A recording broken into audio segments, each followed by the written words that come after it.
Hello दोस्तों, मैं मयंक त्रिपाठी क्यूट्रिक्स के इस ई लर्निंग प्लेटफॉर्म पर आपका स्वागत करता हूं। उम्मीद है कि आपकी तैयारी एक बेहतर दिशा में बढ़ रही होगी।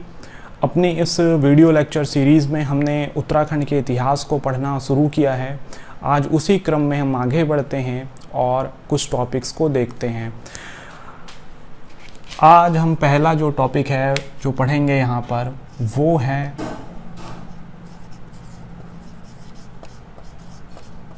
दूधातोली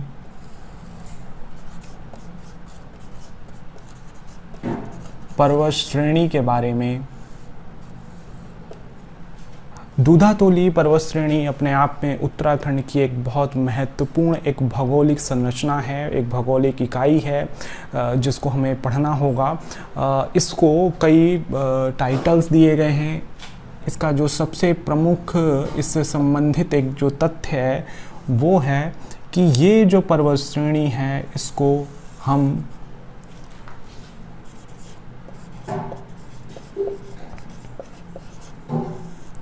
उत्तराखंड का पामीर कहते हैं। तो अगर प्रश्न पूछा जाए कि उत्तराखंड का पामीर किसे कहते हैं तो वो पामीर हमें दूधातोली को कहा जाता है। अब ये पामीर क्या होता है इसको भी हम यहीं देखते चलें। होता क्या है कि पामीर, अगर हम मध्य एशिया का मानचित्र देखें, क्योंकि मध्य एशिया अगर हमारे पास चूँकि ज्योग्राफी पढ़ रहे हैं तो बिन मैप के तो काम होगा नहीं, तो अगर हम वर्ल्ड ज्योग्राफी में एशिया के पोर्शन को देखें तो जो मध्य एशिया वाला भाग है, जो अफ़गानिस्तान पाकिस्तान से उत्तर की दिशा में हिस्सा है, जैसे कि वहाँ तुर्कमेनिस्तान आप मैप में देख पाएंगे, तुर्कमेनिस्तान, कजाकिस्तान, उज़्बेकिस्तान, वहाँ एक पर्वतों की एक ऐसी गांठ देखने को मिलेगी जिससे अलग अलग दिशाओं में अलग अलग पर्वत श्रेणियाँ गई हैं। तो ये जो गांठ है यही पामीर कहलाएगा, यही पामीर का हिस्सा होगा, पामीर का हिस्सा होगा। और यहाँ से एक पर्वत श्रेणी उत्तर की ओर गई है जिसको हम तिएन शान कहते हैं। एक श्रेणी जो है पूरब की तरफ गई है जिसको कुनकुन शान कहा जाता है, और वहीं से एक और पूरब की तरफ गई है जिसको कराकोरम कहा जाता है। इसी तरह एक और पर्वत श्रेणी जो दक्षिण पूर्व में गई है जिसको हम जो बहुत अच्छे से जानते हैं उसको हिमालय कहा जाता है, और एक पर्वत श्रेणी हिंदुकुश नाम से पश्चिम की तरफ गई है। तो ये जो हम शब्द सुन रहे हैं पामीर, तो पामीर एक तरीके की जो है वो पर्वतों की एक गांठ है जिसको नॉट कह सकते हैं, नॉट है। और इसको अपने आप में ये पठार का भी इलाका है, क्योंकि वहाँ पर एक समतल इसके शीर्ष पर देखने को मिलेगा, गांठ है। तो ये जो पामीर पर्वत श्रेणी है, पामीर पठार है, वो अपने आप में गांठ है। और वो इस तरीके से हम अलग अलग पर्वत श्रेणियाँ पामीर में देखते हैं। कई सारी नदियाँ इन क्षेत्रों से निकलती हैं और वही नदियाँ अलग अलग दिशाओं में जाती हैं और वो बहुत महत्वपूर्ण नदियाँ हैं।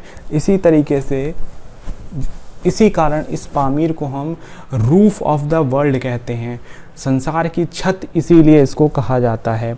तो यहाँ हमने पामीर शब्द क्या है उसको देख लिया।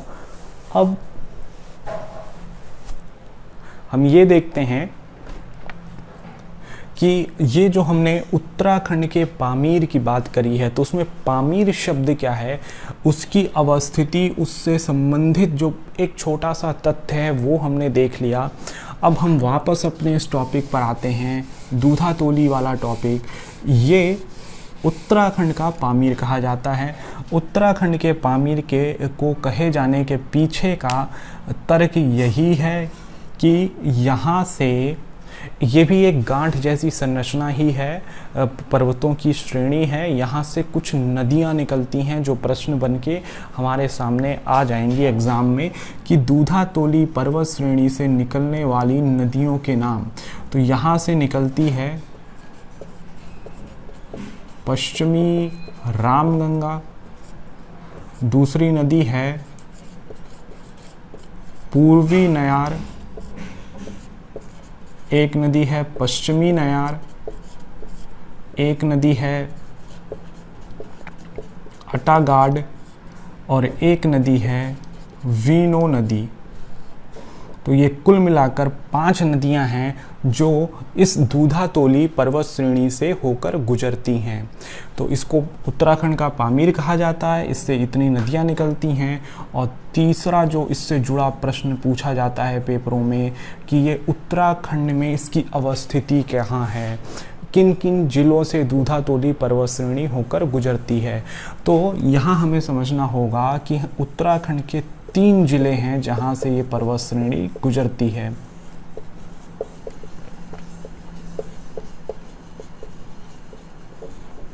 जिसमें सबसे पहला जो जिला है वो है पौड़ी का, दूसरा जिला है चमोली का और तीसरा जिला है जिसको हम कहते हैं अल्मोड़ा का। तो हमने यहाँ पर देखा कि पौड़ी, चमोली और अल्मोड़ा ये 3 जिले हैं जिनसे होकर दूधातोली पर्वत श्रेणी गुजरती है। तो दूधातोली पर्वत श्रेणी का जो 60% हिस्सा है वो चमोली वाले रीजन में आता है। चमोली के थैलीसैंण जगह का एक नाम है, वो महत्वपूर्ण हो जाता है।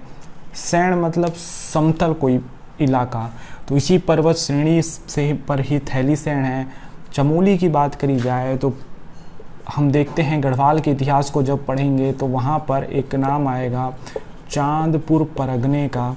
वो चांदपुर परगना जो कि गढ़वाल के इतिहास में उसकी प्रारंभिक राजधानी के रूप में अवस्थित था, वो इसी दूधातोली पर्वत श्रेणी का ही हिस्सा था।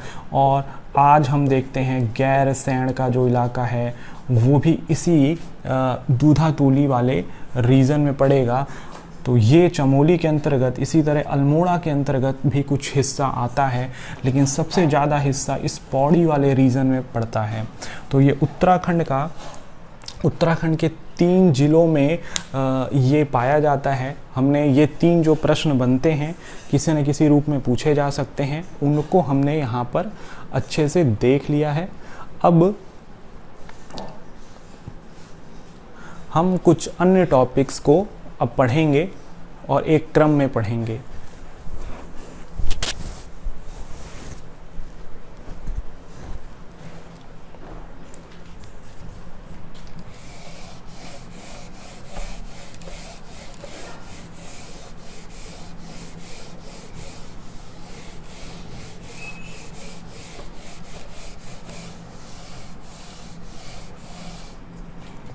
देखिए अगला हमारा जो टॉपिक होगा, क्योंकि बहुत से ऐसे प्रश्न हैं जिनके पीछे का कोई ऐसा कॉन्सेप्ट नहीं है, लेकिन वो प्रश्न तथ्यों के एक ग्रुप्स के फॉर्म में आते हैं और उनमें से प्रश्न जरूर पूछे जाते हैं, तो वही हम देखेंगे। अब अगला जो हमारा सबसे महत्वपूर्ण टॉपिक है वो है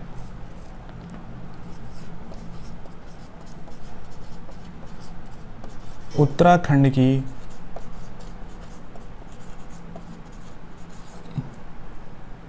पर्वत चोटियाँ। उत्तराखंड की पर्वत चोटियाँ, या जिसको हम शिखर कह सकते हैं।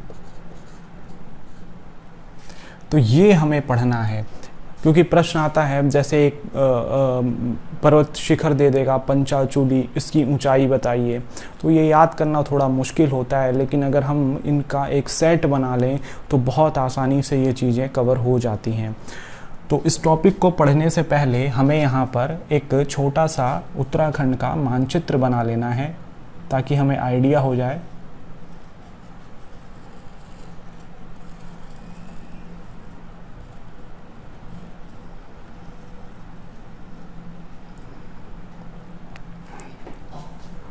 तो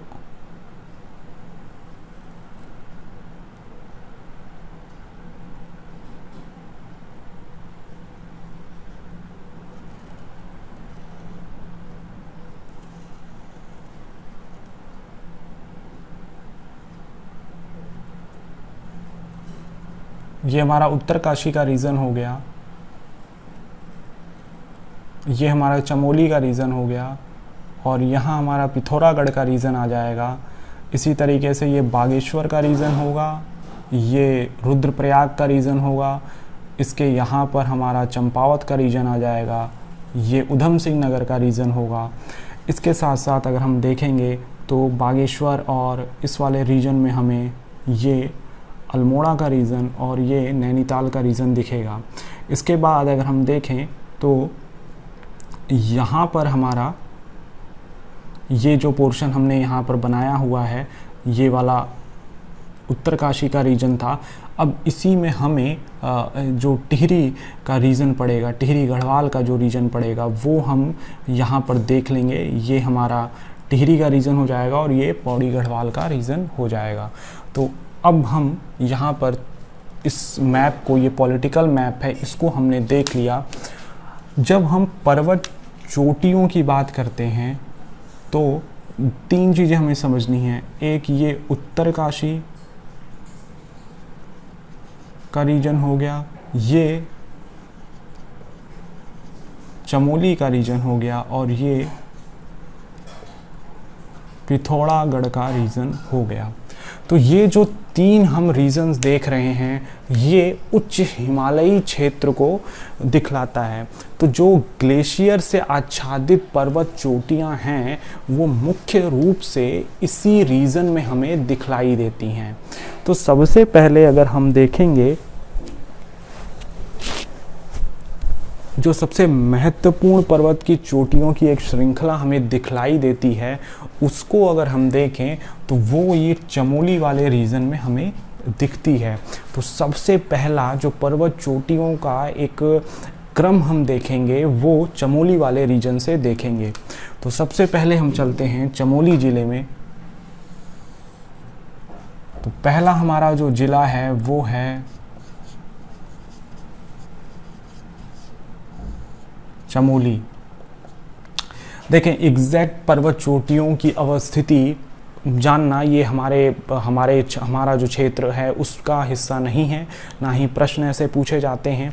लेकिन इतना ज़रूर होना चाहिए कि हम ऐसी गलती ना करें कि पूछा जाए कि माड़ा जो पर्वत चोटी है वो कहाँ है और उसको हम लगा दें हरिद्वार में, तो वो गलत हो जाएगा। माड़ा पर्वत चोटी चमोली में है, तो इतना हमें पता होना चाहिए। तो अब हम देखते हैं कि चमोली में कौन कौन से पर्वत चोटियां हमें दिखलाई देती हैं। तो चमोली वाले रीजन में हम देखेंगे तो सबसे प्रमुख एक पर्वत चोटी है नंदा देवी की, नंदा देवी पर्वत चोटी। देखें, नंदा देवी जो पर्वत है वो उसका जो विस्तार है वो पश्चिम और पूर्व दिशा में देखने को मिलेगा।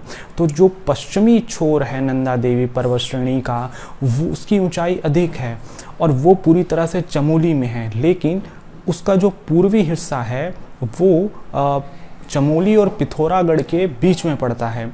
तो अगर ये देखा जाए कि नंदा देवी पर्वत चोटी जो पश्चिमी हिस्से में है, पश्चिमी भाग में है, वो महत्वपूर्ण नंदा पर्वत चोटी है क्योंकि इसकी ऊंचाई अधिक है। लेकिन अगर हम कुल मिलाकर नंदा देवी पर्वत की बात करें, पर्वत श्रेणी की बात करें, तो भारत की सबसे ऊंची पर्वत चोटी कंचनजंगा है। क्योंकि कुछ पुस्तकों में K2 लिखा है, गार्डविन ऑस्ट्रियन K2, लेकिन वो हिस्सा POK के अंतर्गत अब आ चुका है। आज़ादी से पहले वो K2 रहा होगा, लेकिन अब वो POK के अंदर है, तो उसको हम नहीं मान सकते हैं। तो भारत की पहली सबसे ऊंची चोटी जो है, जो पहली पोजीशन पर है, वो चोटी है हमारी कंचनजंगा, जो भारत नेपाल सीमा पर है। लेकिन दूसरे नंबर की जो चोटी है वो नंदा देवी है। तो नंदा देवी सेकंड लार्जेस्ट या सेकंड हाईएस्ट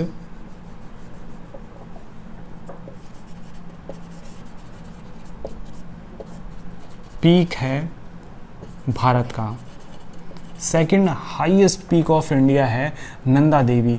नंदा देवी का जो पश्चिमी भाग है उसकी बात कर रहे हैं और इसकी ऊंचाई है 7,817 मीटर, ये इसकी ऊंचाई पड़ती है। तो नंदा देवी का पश्चिमी भाग जो है वो नंदा देवी पश्चिमी भाग second highest peak of India है। इसकी ऊंचाई 7,817 मीटर है। दूसरा यहाँ पर जो पर्वत श्रेणी आती है वो कामेट आती है। कामेट का जो पोर्शन है वो 7,756 मीटर का है। मतलब चमोली का जो उत्तरी हिस्सा है वो अधिकतर ऐसी पर्वत श्रेणियों का है जो मुख्य रूप से 7,000 मीटर से अधिक ऊंचाई पर हमें देखने को मिलती हैं। तो ये हमारा कामेट का रीजन हो गया। तीसरी पर्वत श्रेणी हमें यहाँ पर दिखेगी, वही नंदा देवी का जो पूर्वी भाग है, जो कि चमोली और पिथौरागढ़ रीजन के बीच के हिस्से में पड़ेगा, उसके सीमावर्ती क्षेत्रों में पड़ेगा, जिसकी ऊंचाई पश्चिमी नंदा देवी पर्वत से कम है और इसको हम कहते हैं 7,434 मीटर पर ये देखने को मिलेगा। तो ये सारे रीजन हमारे इस चमोली के इस वाले हिस्से में है। एग्जैक्ट लोकेशन हमें डिफाइन कर पाना अभी हमारे क्षेत्र का विषय नहीं है, लेकिन हमें ये पता होना चाहिए कि चमोली के हैं। इसके बाद जो चौथा सबसे बड़ा है वो है माड़ा पर्वत चोटी जो है वो 72 मीटर 7,272 मीटर की ऊंचाई पर है। तो ये 4 हमने सेट देखे। इसके अलावा एक और चीज़ हमें जो देखनी है यहाँ पर, वो 5वीं चोटी है जिसको हम कहते हैं बद्रीनाथ। देखें यहाँ पर बद्रीनाथ घाटी की बात नहीं हो रही है, बद्रीनाथ के पास जो चोटी है उसकी बात हो रही है। ये बद्रीनाथ जो है वो मुख्य रूप से इसकी ऊंचाई 7140 मीटर है। इसी के पास एक चौखंबा चोटी है जिसकी ऊंचाई 7,038 मीटर है। ये सारी ऊंचाइयां एग्जैक्ट परीक्षा के लिए ज़रूरी हैं, इसलिए इनकी ऊंचाइयों को याद करना ज़रूरी है। तो ये हो गया हमारा चौखंबा। और 7वें पोजीशन पर बद्रीनाथ, चौखंबा, और 7वें पोजीशन पर एक पर्वत और है जिसको त्रिशूल पर्वत कहते हैं। त्रिशूल पर्वत की चोटी जो है वो समुद्र तल से 7,120 मीटर की ऊंचाई पर हमें देखने को मिलती है। तो ये सारे हमने पर्वत शिखरों की ऊंचाइयां हमने देखी। 7 पर्वत शिखर चमोली वाले रीजन में हमने देखे। 8वां पर्वत शिखर अगर हम देखेंगे तो द्रोणागिरी का हिस्सा हमारे सामने आएगा। ये भी कम ऊंचाई पर नहीं है, ये भी तकरीबन 7,000 फीट की ऊंचाई पर दिखेगा। 7,066, 7,084 के मीटर ऊंचाइयों पर ये हमारा दिखेगा। कुछ फिगर कुछ बुक्स में कुछ अलग फिगर हैं, कुछ में कुछ अलग हैं, लेकिन रेंज इसकी 7,000 के आसपास ही हमें देखने को मिलेगी। तो ये 7-8 ऐसे शिखर हैं जिनको हमें उनकी ऊंचाइयों के साथ ही याद करना है, जो बहुत ज़रूरी हैं। तो ये हिस्से हम देख पा रहे हैं।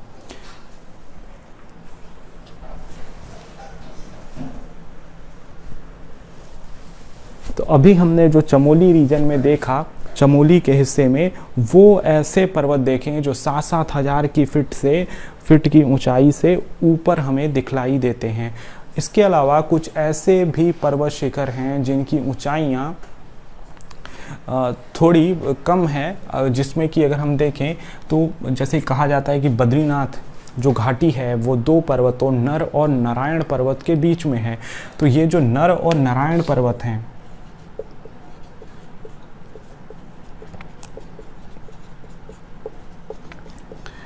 ये थोड़े निचले हिस्से में हैं और इनकी ऊंचाइयां जो हैं वो 5900 और 5800 मीटर के आसपास पड़ती हैं। तो ये पूरा का पूरा सेट हुआ चमोली के अंतर्गत आने वाले पर्वत श्रेणियों का, जिनको हमें अच्छे से उनको याद कर लेना है और इसी तरीके से याद करना है। अब हम चलते हैं इस पिथौरागढ़ वाले रीजन में, जो हमारी पर्वत चोटियां हैं उनको हम देखेंगे।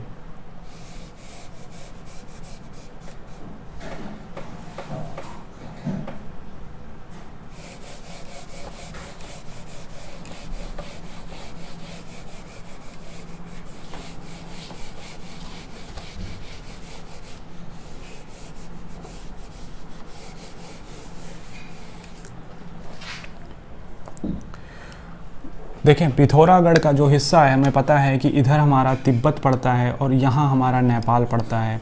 और जो पिथौरागढ़ का ऊपर हिस्सा है, दारमा, व्यास घाटी, ये सारे रीजन जो हैं ये ऊंची ऊंची पर्वत चोटियों वाले हैं। तो पिथौरागढ़ की अगर बात की जाएगी तो यहाँ पर एक तो हमने यहीं देख लिया था कि जो पूर्वी नंदा देवी है उसका उस चोटी का कुछ हिस्सा जो है वो पिथौरागढ़ और चमोली की सीमा पर है। इसके साथ अगर हम अगली चीज़ देखें तो इस पिथौरागढ़ वाले ज़िले में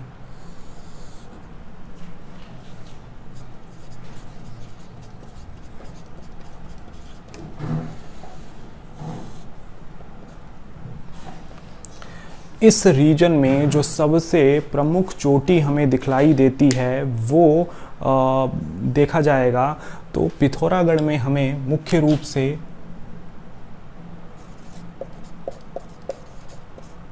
ओम पर्वत और छोटा कैलाश पर्वत दिखलाई देते हैं। ये दो महत्वपूर्ण पर्वत हैं।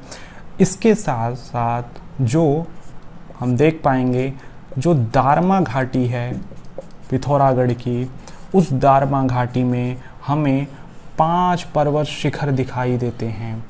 इन पर्वत शिखरों में एक जो पर्वत शिखर है जिसकी ऊंचाई 6904 मीटर है, ये 5 शिखर हैं, इसलिए इनको पंचाचूली कहा जाता है। तो अगर प्रश्न पूछा जाएगा कि पंचाचूली पर्वत चोटी की ऊंचाई कितनी है, तो वो ऊंचाई है 6904 04 मीटर। और यहीं पर हमें पंचाचूली पर्वत चोटी के पास ये सारे हम 5 शिखर देख पाते हैं। और ये 5 शिखरों में सबसे ऊंचा शिखर जो है उसकी ऊंचाई 6904 दिखलाई देती है। तो ये 3 महत्वपूर्ण पर्वत चोटियाँ पिथौरागढ़ के रीजन में हमें देखने को मिलती है। इसके साथ अगर हम देखें तो ये जो रीजन है, यहाँ पर एक और पर्वत चोटी है जिसको हम कहते हैं राई मागर पर्वत चोटी। तो ये उतने महत्वपूर्ण नहीं है, लेकिन इसमें ये पर्वत हो गया, यहाँ छोटा कैलाश रीजन हो गया, दारमा घाटी का पंचाचूली वाला रीजन हो गया, जो कि ट्रैकिंग के लिए भी बड़ा यूज़ होता है, पर्यटन की दृष्टि से भी महत्वपूर्ण है। और जो पंचाचूली पर्वत चोटी है जो कि 5 शिखरों का है, उसके बेस कैंप से अगर हम उन चोटियों को देखें तो वो अद्भुत, बहुत रमणीक प्रतीक होता है। तो इसको भी हमें समझना पड़ेगा कि ये पड़ता कहाँ पर है। अब इसके बाद जो हम तीसरा शिखर देखेंगे वो देखेंगे पिथौरागढ़ वाले रीजन में कि इस रीजन में कौन कौन सी प्रमुख पर्वत चोटियां हमें देखने को मिलेंगी। तो इस वाले रीजन में हम देखते हैं तो हमारी पर्वत चोटियां जो इस रीजन में होंगी, उत्तरकाशी वाले रीजन में, ये हमारा ज़िला है उत्तरकाशी का। और यहाँ पर जो महत्वपूर्ण पीक्स हैं, महत्वपूर्ण पर्वत शिखर हैं, उनको हमें देखना है। तो सबसे पहले हम यहाँ पर समझते हैं कि जो ये उत्तरकाशी है, उत्तरकाशी में 2 चीज़ें हमें देखनी होगी। यहाँ पर 2 सबसे महत्वपूर्ण चीज़ें हैं, एक यमुनोत्री और दूसरा गंगोत्री रीजन। हमें पता है कि उत्तरकाशी का ये जो हिस्सा है ये ग्लेशियर से भरा पड़ा है। उत्तरी हिस्से में हमें गंगोत्री का रीजन दिखलाई देगा और इसके उत्तर पश्चिम वाले हिस्से में हमें यमुनोत्री का रीजन दिखाई देगा। तो अगर हम पर्वत चोटियों की बात करें तो ये जो गंगोत्री पर्वत चोटी है, जो कि गंगोत्री गंगा माता मंदिर का जो रीजन वो नहीं, उससे ऊपर का जो हिस्सा है जहाँ से गोमुख, जहाँ से गंगा निकलती है, वो जो ऊंचाई है वो ऊंचाई है तकरीबन 66-72 मीटर की। और जो यमुनोत्री की ऊंचाई है वो है 6400 मीटर की। तो ये हमें देखना है इसको। यहाँ पर ये 2 पर्वत चोटियाँ इससे उत्तरकाशी वाले रीजन में हमें सबसे पहले देखनी है। जो गंगोत्री का रीजन है वो यहाँ पर स्थित है और यमुनोत्री वाला रीजन यहाँ स्थित है। वो उतना एग्जैक्ट भले ना दिखे, लेकिन हमें समझना होगा कि गंगोत्री यमुनोत्री दोनों उत्तरकाशी के रीजन में पड़ते हैं और उनकी ऊंचाइयों का क्रम ये है। दूसरी चीज़ हमें यहीं पर देखनी होगी कि जो हम यमुनोत्री की बात करते हैं, दरअसल यमुना जो है, यमुना वो हमारा बंदरपूंछ पर्वत श्रेणी जो है उससे निकलती है। बंदरपूंछ पर्वत श्रेणी की जब हम बात करेंगे, यहाँ अगर हम देखें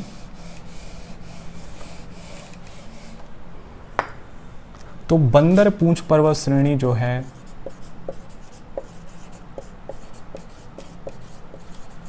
वो मुख्य रूप से 3 पर्वत शिखरों से मिलकर बनी है। एक शिखर तो खुद बंदरपूंछ है, एक शिखर हमारा श्रीकंठ पर्वत का है और एक शिखर जो है यमुना कांठा का है, जो यमुनोत्री ग्लेशियर में जो जहाँ से यमुना निकलती है वहाँ का स्थान है। तो श्रीकंठ पर्वत की जो ऊंचाई है वो है 67-28 मीटर की, और जो बंदरपूंछ पर्वत की ऊंचाई है वो 63-20 मीटर की ऊंचाई देखने को मिलती है। तो ये हम उत्तरकाशी में देख रहे हैं कुछ पर्वत, जिसमें हमने गंगोत्री यमुनोत्री देखा। उसके बाद हमने इन 3 पर्वतों को ठीक से समझने की कोशिश करी। इसके साथ साथ अगर हम देखें तो यहीं पर हमें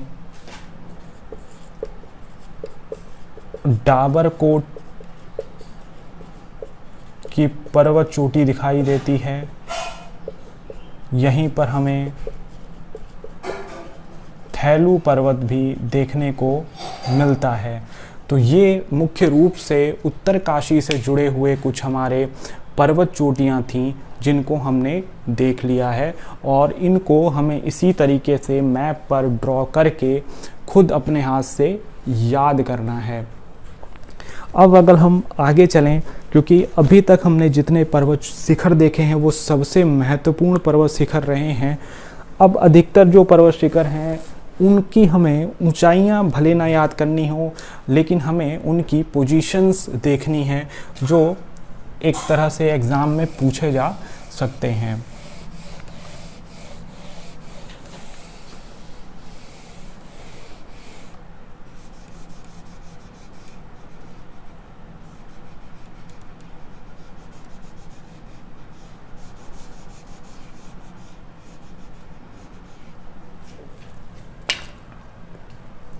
देखें, एक बार हम इसको ड्रॉ कर लेते हैं।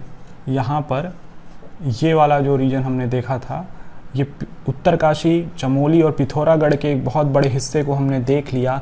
अब जो पर्वत चोटियाँ बची हुई हैं वो जिन ज़िलों में हैं वो एक एक 2-2 चोटियाँ हैं जो कि एग्ज़ाम में प्रश्न के रूप में आती हैं, उन्हीं को हम देखते हैं। तो सबसे पहले हम चंपावत के रीजन में चलते हैं। चंपावत के रीजन में अगर हम देखें, ये हमारा चंपावत है, और यहाँ पर अगर हम देखें तो एक कामदेव, या जिसको हम कामदेव पर्वत चोटी कहते हैं, वो यहीं पर दिखती है। ये चंपावत वाले रीजन में दिखती है। इसके साथ साथ हमारा जो ये नैनीताल वाला रीजन है,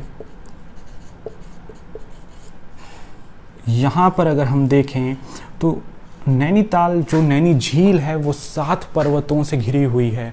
उसमें जो सबसे ऊपर वाली चोटी है, सबसे ऊंचाई वाली चोटी है, जिसको हम चीना पीक कहते हैं, उसको हम देखेंगे।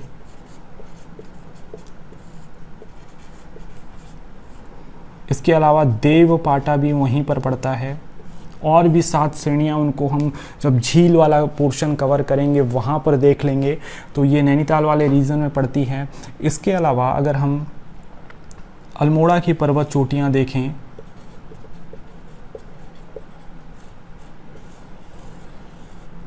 तो इस वाले रीजन को हमें समझना होगा कि अब हम जैसे देख रहे हैं हमारी जो जितनी भी पर्वत चोटियाँ हैं वो सिंगल एक एक जो महत्वपूर्ण पर्वत चोटियाँ हैं उनको हमें देखना है यहाँ पर।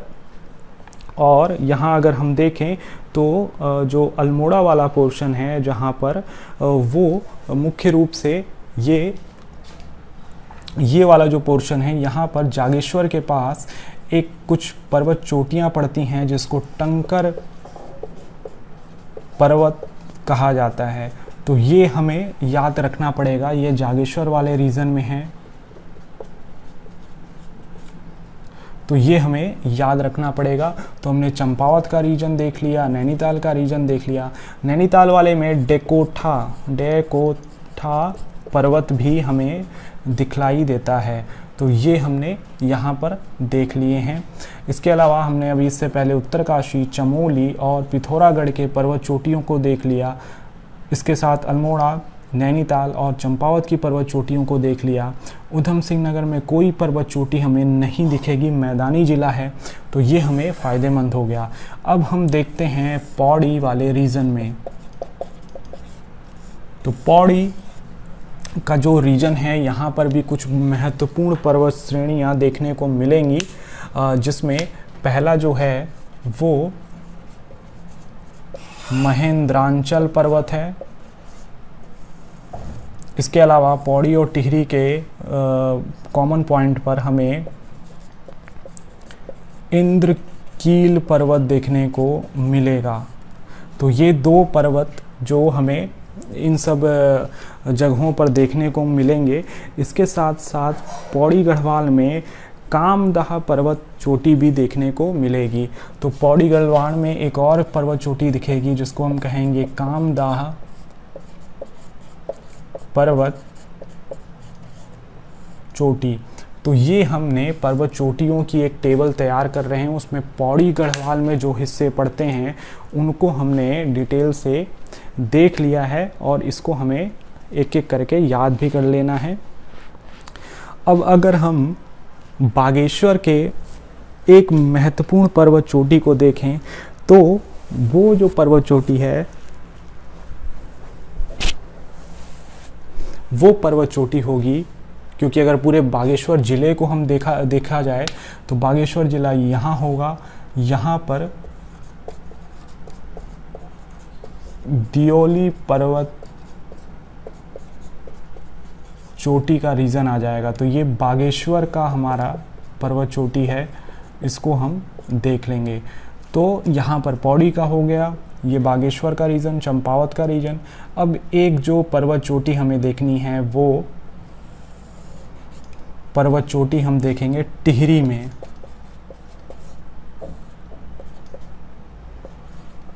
टिहरी गढ़वाल में जो पर्वत चोटी है जो हमें देखने को मिलेगी वो मिलेगी मुख्य रूप से चंद्रकूट पर्वत और हिमदाब पर्वत और कोटाली शिखर। यहाँ पर चंद्रकूट पर्वत और कोटाली पर्वत और हिमदाब पर्वत देखने को मिलेंगे। तो इस तरीके से हमने अधिकतर पोर्शंस पूरे करे हैं। टिहरी गढ़वाल में चंद्रकूट पर्वत, कोटाली पर्वत और हिमदाब पर्वत का रीजन हमें देखने को मिलता है। इसके साथ साथ अगर हम हरिद्वार वाले पोर्शन को भी देख लें, हरिद्वार के ऊपरी हिस्से में हमें दो पर्वत दिखाई देते हैं। इस हरिद्वार वाले रीजन में हमें दो पर्वत दिखाई देंगे। एक पर्वत होगा विल्व पर्वत और दूसरा होगा नील पर्वत। इन्हीं दो पर्वतों के बीच में हमारा वो हरिद्वार का पोर्शन दिखलाई देगा। तो अब हम देखें तो इस पूरे बोर्ड में हमने एक एक करके हर पर्वत श्रेणी को ठीक से याद कर लिया है। एग्जैक्ट पोजीशन हमें नहीं याद करनी है, हमें इतना ही याद करना है कि कौन से ज़िले में कौन सी पर्वत चोटी है, और वो अगर कॉमन पर्वत चोटी है तो उसका अधिकांश हिस्सा कहाँ पर पड़ता है। तो इस तरीके से उत्तराखंड में जो पर्वत चोटियों वाला सेगमेंट पूछा जाएगा वो हम तैयार कर लेंगे। मुख्य रूप से हमें पर्वत चोटियों में जो उत्तरकाशी, चमोली और पिथौरागढ़ के हिस्से में आने वाले पर्वत चोटियां हैं उनको हमें ऊंचाई के साथ याद करना है। वहीं दूसरे जो पर्वत चोटियां हैं वो अलग अलग हिस्सों में हैं, और वैसे तो बहुत सारी पर्वत चोटियां हैं, स्थानीय स्तर पर उनके अलग अलग नाम हैं, उतना पढ़ने की हमें ज़रूरत नहीं है, ये अपने आप में बहुत सफिशिएंट है। तो ये हमने यहाँ के पर्वत चोटियाँ देख ली।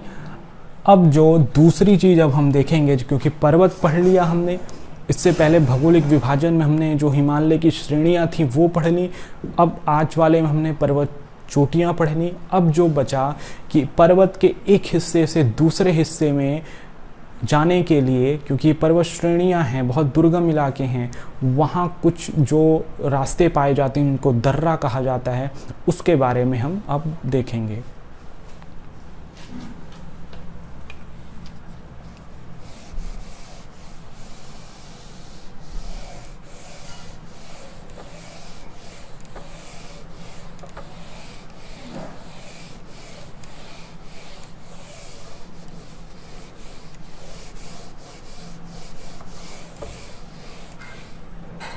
तो आज का हमारा अगला टॉपिक है उत्तराखंड के दर्रे।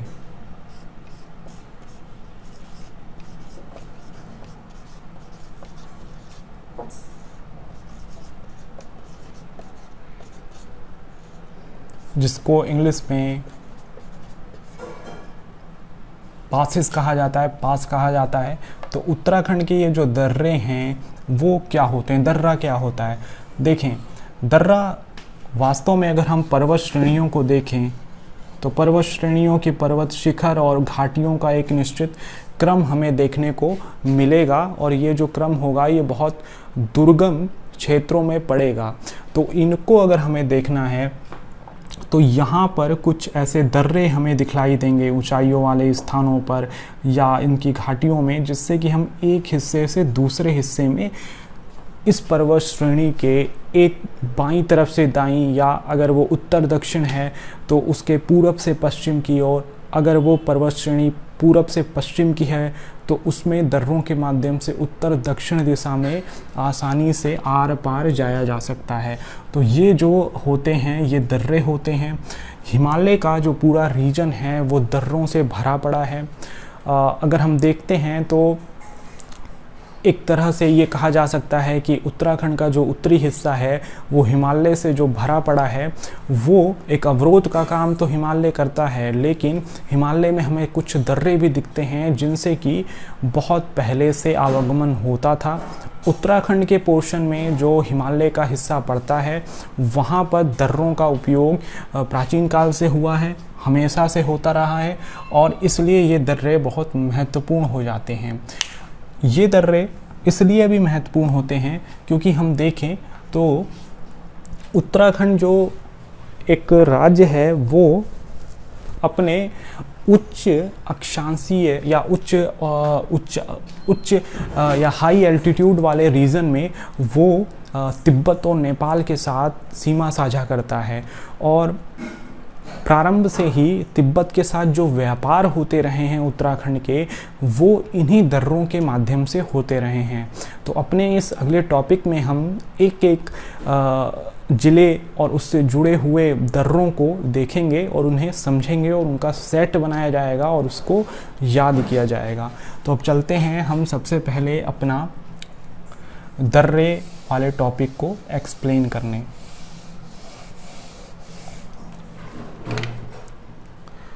देखें, अगर हम उत्तराखंड के मैप को फिर से बनाएंगे, क्योंकि ये बहुत ज़रूरी है, अगर हम देखें तो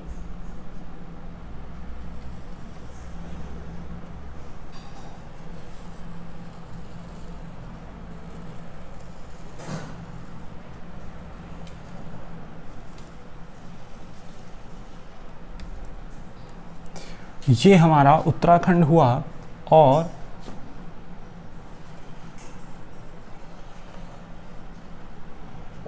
ये देहरादून ज़िला हो गया। यहाँ से हमारा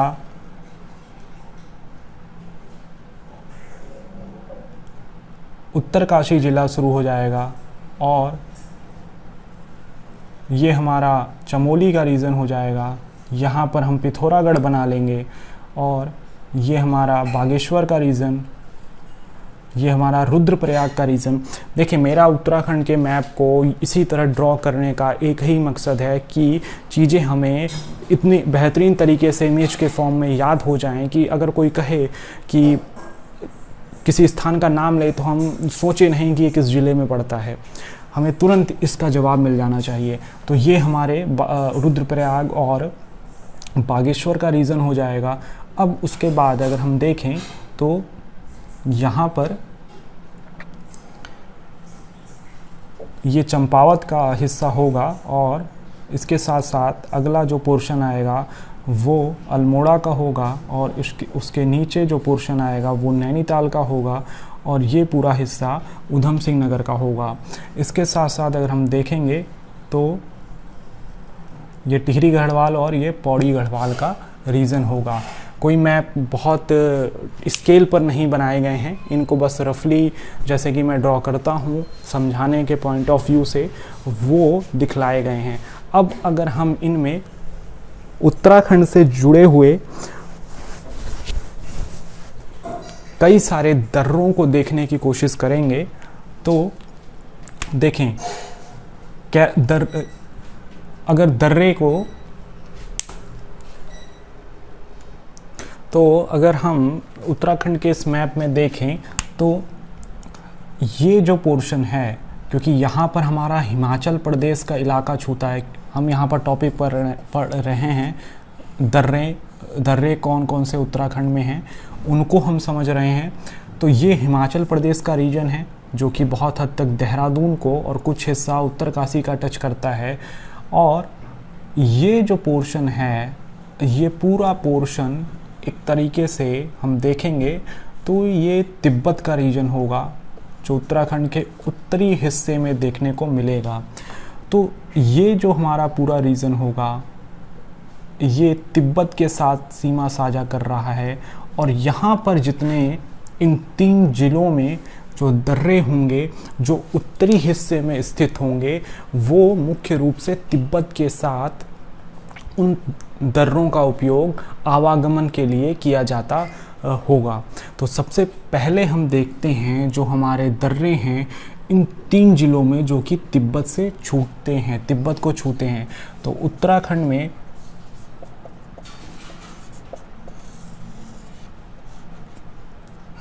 तिब्बत को छूने वाले, तिब्बत की तरफ जाने वाले दर्रों को हम देखा जाएगा। तो इसमें जो सबसे पहला हिस्सा है वो उत्तरकाशी को देखेंगे कि उत्तरकाशी के वो कौन से दर्रे हैं जो तिब्बत के साथ आवागमन में उपयोग में लाए जाते हैं। तो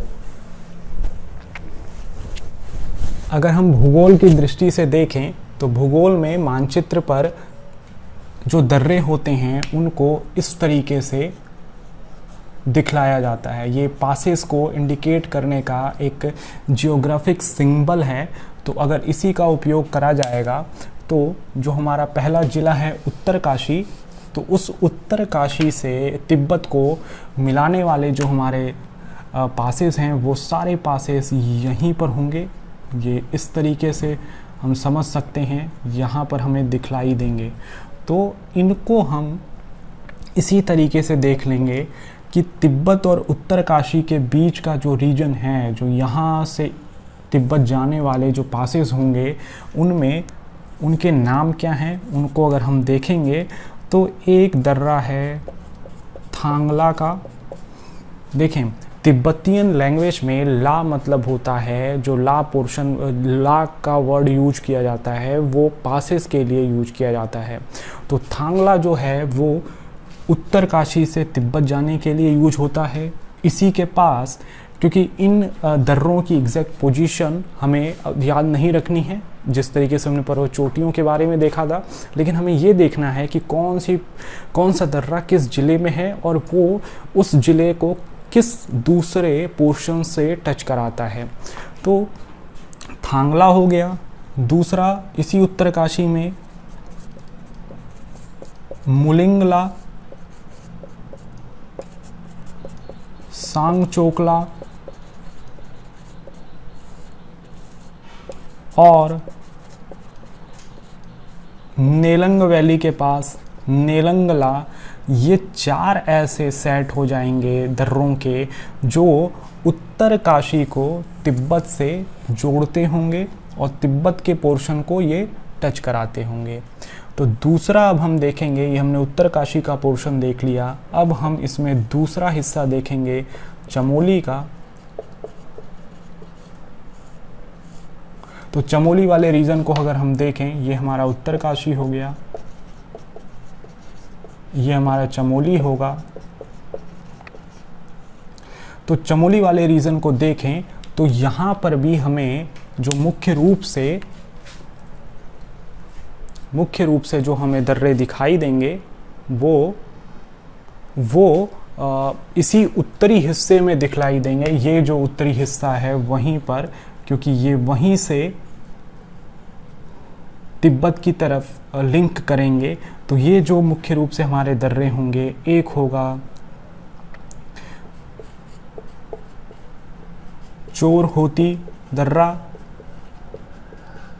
और दूसरा दर्रा होगा किंगरी बिंगरी का। ये 2 दर्रे बहुत महत्वपूर्ण हैं। अगला जो दर्रा इसी रीजन में पूछा जाएगा जो तिब्बत से जुड़ेगा चमोली को, उसमें शलशल दर्रा महत्वपूर्ण हैं। ये 3 दर्रे बहुत ही ज़्यादा महत्वपूर्ण हैं जो पेपर्स में पूछे गए हैं, तो इसलिए इनको इसी तरीके से याद कर लेते हैं। क्योंकि एक बार पूछा गया था किंगरी बिंगरी क्या है, तो उसमें 4 ऑप्शन दिए होंगे, कहीं बुग्याल लिखा होगा, कहीं पर्वत चोटी लिखी होगी, कहीं दर्रा लिखा होगा, तो हम उससे को दर्रे से मिला देंगे तो हमारा वो सवाल पूरा हो जाएगा। इसके साथ साथ एक जो दर्रा है इसी रीजन में, बालचा का रीजन है, बालचा का दर्रा है, वो भी यहाँ पूछा जाएगा। बालचा का, तो ये हम इसमें लिख देंगे यहाँ पर चमोली वाले रीजन में। अब तीसरा पिथौरागढ़ का रीजन है, तो पिथौरागढ़ का भी उत्तरी हिस्सा तिब्बत को छूता है, तो यहाँ पर भी कुछ दर्रे हमें दिखलाई देंगे, उन दर्रों का नाम हमें देखना पड़ेगा। तो पिथौरागढ़ के रीजन में जो दर्रे हैं जो तिब्बत को छूते हैं, उसमें क्योंकि यहाँ पर हम देख रहे हैं कि तिब्बत को जोड़ने वाले दर्रे, तो उसमें पहले हमने उत्तरकाशी में देखा तो थांगला, मुलिंगला, सांगचोकला, नेलंगला दिखलाई देता है। इसी तरीके से चमोली वाले रीजन में 2 बड़े महत्वपूर्ण हैं, चोर होती। यहाँ चमोली में ये भी देखना है कि जो चोर होती दर्रा है ये चीन के साथ, या तिब्बत जो कि चीन का ही ऑटोनोमस रीजन है, उसके लिए ये महत्वपूर्ण दर्रे हो जाते हैं। यहाँ पर बेस, यहाँ पर एयरफोर्स का भी एक बेस है, क्योंकि ये दर्रा महत्वपूर्ण है इसी के पास। अब उसके बाद हम देखते हैं बालचा का रीजन हो जाएगा और सलसल दर्रे का रीजन हो जाएगा। अब जब हम पिथौरागढ़ वाले पोर्शन में आते हैं तो यहाँ पर एक दर्रा है जिससे कि कैलाश मानसरोवर यात्रा में मदद मिलती है, वो लिपू लेक का दर्रा है। यहीं पर हम देखेंगे तो ऊंटा और जयंती, ये 2 दर्रे हमें दिखलाई देते हैं। तो इस तरीके से हमने दर्रों की एक सेट बना ली जो तिब्बत के पोर्शन को छूते हैं। इनको याद करना बहुत आसान है। अगर हम सभी दर्रों को एक साथ पढ़ने लगेंगे तो हमें ये निकाल पाना बड़ा मुश्किल होगा, लेकिन जो सबसे महत्वपूर्ण कुछ दर्रे थे तिब्बत को छूने वाले, वो हमने यहाँ पर लिख लिए हैं।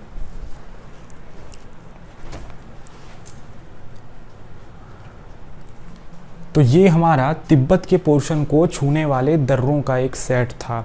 अब जो दर्रे हम पढ़ेंगे वो मुख्य रूप से इंटीरियर होंगे, वो क्योंकि हिमालय उत्तराखंड के भी हिस्से में बहुत बड़ी संख्या में, बहुत बड़े दूरी पर फैला हुआ है, तो उसमें आवागमन के लिए आंतरिक तौर पर उन दर्रों का उपयोग होता है। अब उन दर्रों को देखेंगे, जैसे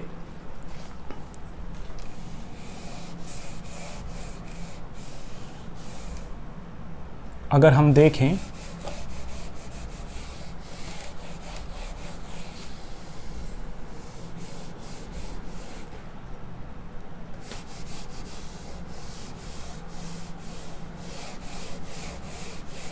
इस मैप को हम दोबारा ड्रॉ करते हैं, तो अगर हम देखें कि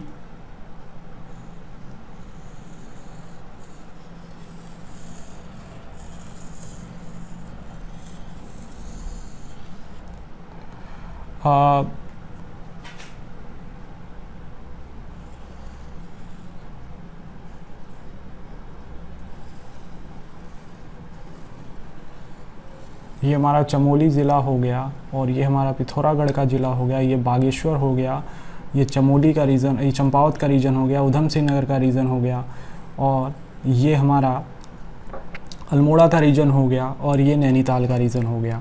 अब यहीं से हम देखेंगे तो ये रीजन हमारा कुल मिलाकर यहाँ पर हमारा रुद्रप्रयाग का रीजन होगा, और ये हमारा रीजन टिहरी गढ़वाल का, पौड़ी गढ़वाल का हो जाएगा।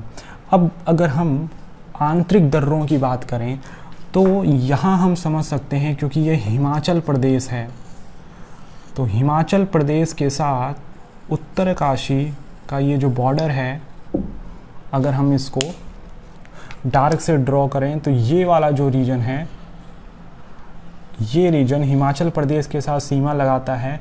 तो यहाँ हम समझेंगे कि उत्तरकाशी और हिमाचल प्रदेश को जोड़ने वाला जो दर्रा है, उत्तरकाशी और हिमाचल प्रदेश को जो जोड़ने वाला दर्रा है, वो दर्रा है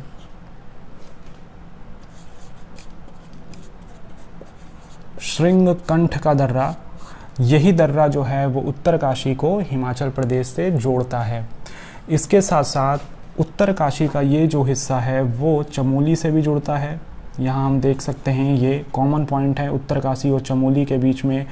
तो दूसरा यहाँ प्रश्न बनता है कि उत्तरकाशी प्लस चमोली को जोड़ने वाले दर्रे को क्या कहते हैं? तो ये दर्रा जो होगा वो कालिंदी दर्रा कहलाएगा। तो ये दो प्रश्न हमने देख लिए, उनको मैप से समझ लिया। इसको हम पॉइंट 1 लिख सकते हैं, इसको पॉइंट 2 लिखा जा सकता है। ये पूरा रीजन जो है वो हिमाचल प्रदेश का है, और ये पूरा रीजन जो होगा जिसको अभी हमने पढ़ा वो तिब्बत का रीजन था। ये हमारा नेपाल का रीजन आता है। तो ये हमने यहाँ पर कुछ महत्वपूर्ण दर्रे देखे हैं जो कि उत्तरकाशी से हिमाचल प्रदेश को जोड़ते हैं, और दूसरा उत्तरकाशी से चमोली को जोड़ते हुए दिख रहे हैं। अब आगे अगर देखा जाए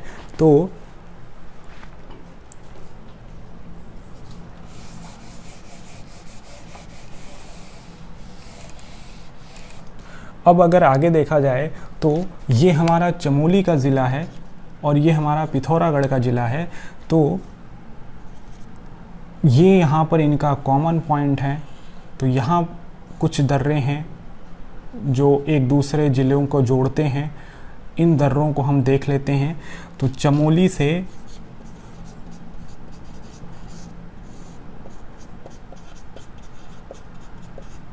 पिथौरागढ़ को जोड़ने वाले जो दर्रे हैं वो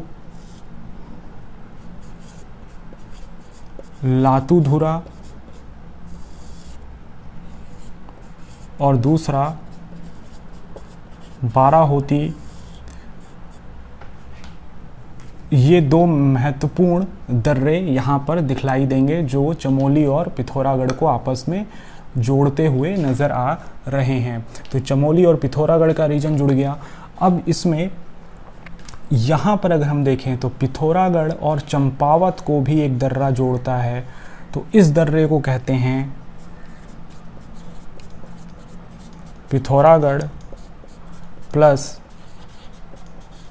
चंपावत को जोड़ने वाले दर्रे को कहा जाता है ये जो रीजन जुड़ता है उसको कहते हैं लास्पा दर्रा। एक सिंगल ये दर्रा है, इसको लास्पा दर्रा कहा जाता है। अब यहीं पर अगर हम देखेंगे तो ये बागेश्वर का कॉमन पॉइंट है पिथौरागढ़ के साथ। तो पिथौरागढ़ को बागेश्वर से जोड़ने वाले रीजन को हम कहते हैं, पिथौरागढ़ को बागेश्वर के साथ जोड़ने वाले रीजन को कहते हैं, जोड़ने वाले दर्रे को कहते हैं हम ट्रेल पास। ट्रेल, जो कुमाऊं कमिश्नर थे विलियम ट्रेल, उनके नाम पर ये दर्रा पड़ा है, ट्रेल दर्रा। तो उसको हमने यहाँ पर देख लिया, ये नंबर 5 दर्रा हो जाएगा, ट्रेल पास। अब अगर इसी बागेश्वर के रीजन को देखेंगे अगला, तो बागेश्वर और चमोली में भी एक हमारा प्रमुख दर्रा है जिसको हमें देखना होगा। उससे पहले इसी पिथौरागढ़ में हमें एक दर्रा दिखाई देता है जो दारमा और व्यास घाटी को जोड़ता है, और उस दर्रे का नाम है, जो बहुत प्रमुख दर्रा है, उसका नाम है सिंधला पास। तो ये हमने पिथौरागढ़ और उससे समीपवर्ती जिलों को जोड़ने वाले दर्रों के बारे में थोड़ी बहुत इंफॉर्मेशन इस मैप के माध्यम से ले ली। अब अगले पोर्शन पर हम चलेंगे और देखेंगे जो एक बहुत छोटा सा हिस्सा बचा हुआ है, वो है बागेश्वर से जुड़ा हुआ एक दर्रा। क्योंकि बागेश्वर में 2 हिस्से, एक चमोली को टच करता है और दूसरा हिस्सा पिथौरागढ़ को टच करता है। तो पिथौरागढ़ वाले रीजन में जो दर्रा है ट्रेल पास, उसको हमने देख लिया। अब इसी तरीके से अगर हम देखें तो बागेश्वर प्लस चमोली को छूने वाला जो दर्रा है, जो यहाँ पर पड़ेगा, इसका नाम है सुंदरडुंगा दर्रा। तो इस तरीके से हमने दर्रे वाले टॉपिक के पहले खंड में तिब्बत को छूने वाले दर्रों का नाम देखा। उसके बाद हमने कुछ सिंगल दर्रे देखे जो अलग अलग ज़िलों को आपस में जोड़ते हैं, और इसी क्रम में अभी हमने यहाँ पर सुंदरडुंगा वाले पोर्शन को देखा। अब दर्रों से संबंधित कुछ और चीज़ें जो हम देखेंगे,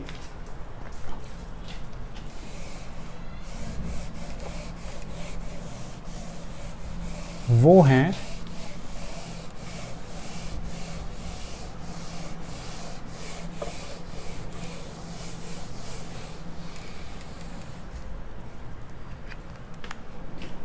एक दर्रा है तीन धुरा।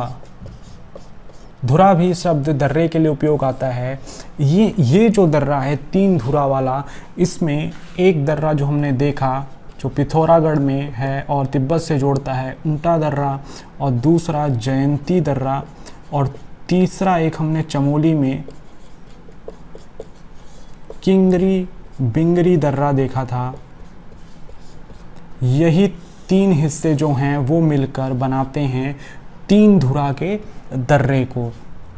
तो दर्रों वाला जो पोर्शन है, वैसे बहुत सारे छोटे छोटे दर्रे और भी हैं जो कि उतने महत्वपूर्ण नहीं हैं, उनकी लिस्ट कुछ बुक्स में दिख जाएंगी, उनको वहाँ से देखा जा सकता है। लेकिन जो ये दर्रे थे जो कंप्लीट कराए गए हैं, वो सबसे महत्वपूर्ण दर्रे रहे हैं।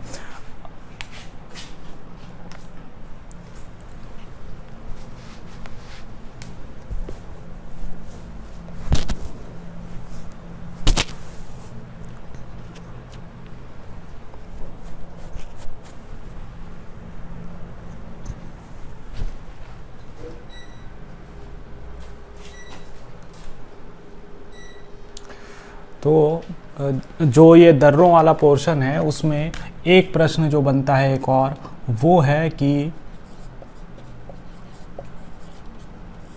कैलाश मानसरोवर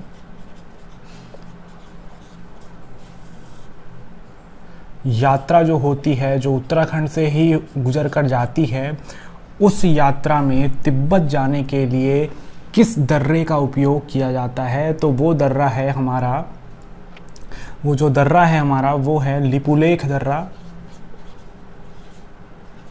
जो कि पिथौरागढ़ के काला पानी वाले रीजन में हमने इसको पहले देखा था। तो ये जो दर्रा है वो कैलाश मानसरोवर यात्रा में उपयोग में लाया जाता है। तो इस तरीके से हमने उत्तराखंड के पर्वत चोटियों को और उसके साथ साथ जो हमारे दर्रे हैं उनको कवर किया। दर्रों को हमने तिब्बत से जुड़ने वाले दर्रे जो थे उनका एक अलग सेट तैयार किया और उसको याद करने की कोशिश की। फिर उसके बाद हमने उत्तराखंड के मैप में 1 बाय 1 हर दर्रे को ड्रॉ करके याद करने की कोशिश करी है। और मैं उम्मीद करता हूँ कि ये आप लोगों को ठीक से समझ में आया होगा। अब अपने अगले वीडियो लेक्चर में एक नए टॉपिक के साथ हम जुड़ेंगे। तब तक अपनी तैयारी को जारी रखिए और इस वीडियो को देखने के लिए आपका बहुत बहुत धन्यवाद। थैंक्स।